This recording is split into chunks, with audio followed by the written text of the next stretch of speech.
Paham Wahabi Salafi adalah salah satu aliran yang ada di dunia dan sangat membenci terhadap keberadaan ajaran tasawuf.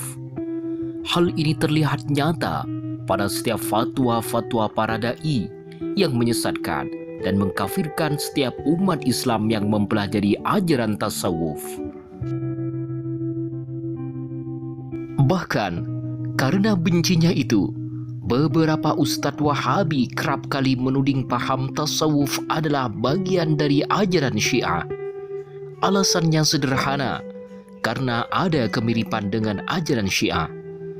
Tidak jarang pula, para pimpinan Wahabi Salafi menyebut penganut paham Sufi seperti penganut paham filsafah yang telah keluar dari Islam.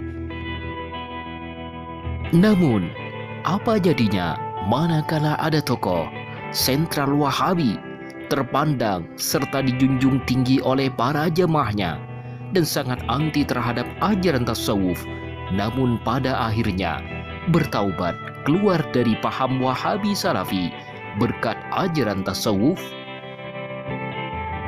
Berikut adalah kisah nyata yang telah masyhur di kalangan para ulama Timur Tengah tentang seorang ulama yang berpaham Wahabi Salafi dan telah bertaubat gara-gara terlalu benci terhadap ajaran tasawuf. Berikut adalah kisah nyatanya yang dipublish oleh media alibar.net dan pecihitam.org dari kitab-kitab yang terpercaya. Kisah Wahabi beralih menjadi Sufi berkat karomah debu makam Nabi Muhammad sallallahu alaihi wasallam. Dalam sebuah riwayat dikisahkan, suatu ketika seorang sahabat Nabi Muhammad sallallahu alaihi wasallam meminta pertolongan kepada baginda besar untuk mengobati penyakit yang dideritanya.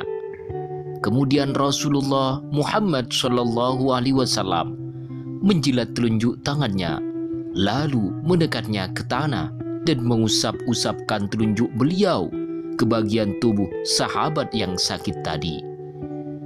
Dengan membaca doa, Bismillah, turbatu ardina, biriqati ba'dina, liyashfa bihi saqimuna, bi'idni rabbina. Dengan menyebut nama Allah Subhanahu wa Ta'ala, tanah bumi kami, dengan air ludah sebagian kami, agar disembuhkan dengannya orang sakit kami, dengan izin Tuhan kami. Hadis riwayat Imam Bukhari dan Muslim.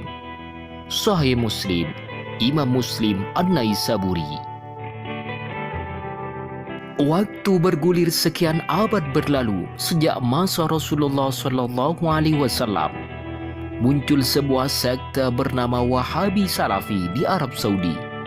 Sekte ini sama sekali tidak mempercayai adanya karomah dan tidak pernah mau bertawassul karena menurut mereka semua itu dapat mengantarkan kepada kemusyrikan. Namun ternyata Hashim Nadhir, mantan Menteri Perminyakan OPEC Arab Saudi, seorang Wahabi tulen, pernah membuktikan bahwa karomah itu ada dan nyata. Bahkan, ia kemudian menjadi penganut Ahlus Sunnah wal Jamaah dan menjadi Sufi, keluar dari paham Wahabi Salafi. Seperti apa kisahnya? Berikut selengkapnya. Suatu ketika, putra Hisham Nazir menderita sakit kepala yang luar biasa aneh. Setelah diperiksa, ternyata karena di otaknya terdapat seekor ulat yang masih hidup. Sang anak kemudian dibawanya berobat kemana-mana, sampai akhirnya dibawa ke sebuah rumah sakit di Amerika Serikat. Kata dokter, kondisi anak sang menteri sungguh memprihatinkan dan harus dilakukan operasi bedah otak, karena jika tidak segera dilakukan akan meninggal dunia. Meski demikian, jika operasi bedah otak dilakukan, juga bisa melahirkan dua kemungkinan. Pertama, kalau gagal, sang anak akan mati, dan inilah kemungkinan terbesar. Kedua, kalau sukses, meskipun hidup sang anak akan cacat. Dalam situasi dan pilihan yang begitu sulit tersebut, sebelum memutuskan agar anaknya segera dioperasi, Hisham Nazir ingin menenangkan diri dan pulang ke Madinah, kota Nabi Muhammad Sallallahu Alaihi Wasallam. Seorang penganut paham Wahabi Salafi yang dulunya tidak pernah percaya terhadap adanya karomah dan tidak mau bertawassul itu, tiba-tiba berkeinginan untuk mengambil debu dari makam Nabi Muhammad Sallallahu Alaihi Wasallam untuk dibawa kepada Amerika Serikat. Hisham Nazir kemudian pergi menemui penjaga makam Rasulullah Muhammad Sallallahu Alaihi Wasallam yang ada di Raudhah Madinah guna meminta izin agar diperbolehkan mengambil debu dari makam manusia agung kekasih Allah, yaitu Nabi Muhammad Sallallahu Alaihi Wasallam.